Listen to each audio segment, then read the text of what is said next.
Ghana, you spend an abundance of time sitting. Perhaps when you wait for a car to fill, when you devour a street vendor's delicious bowl of jollof rice, or when you wait to meet a friend and a nearby stranger offers you a seat.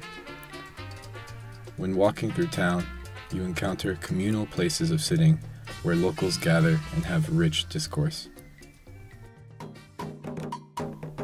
Even chiefs and queen mothers sit at ceremonial gatherings on special stools.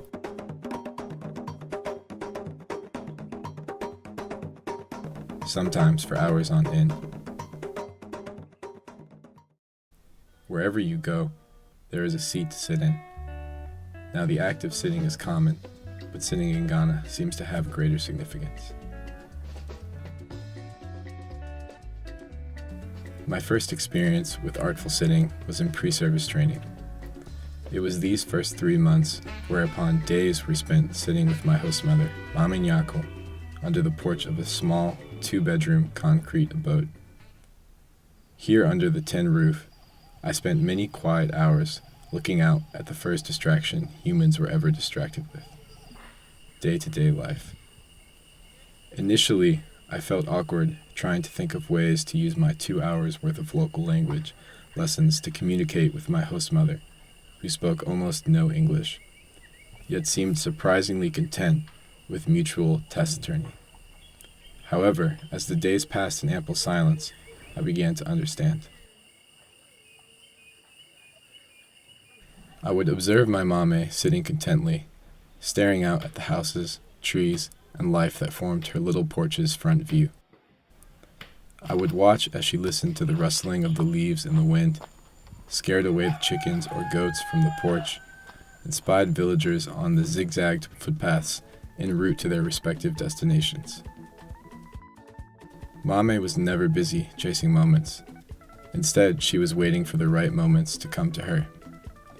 She was waiting for her niece to come back from farm. She was waiting for her friend to pass by to discuss an issue. She was waiting for her granddaughter to return from school to begin preparing the night's supper. She was waiting for her new awkward son to return home from lengthy Peace Corps sessions to ask him how he was and practice his local language. Mame Nyako was waiting because she knew there was no need to rush. She had patience for good things to come, a patience for the correct moment to act. She demonstrated an acceptance of a pace of life that I never knew, which would be necessary in my 2 remaining years of service.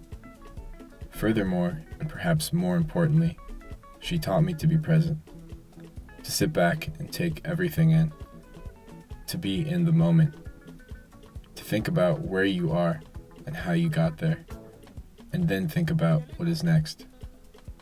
To realize that sometimes words are not necessary, and that just sitting, being a part of life, is pretty darn special.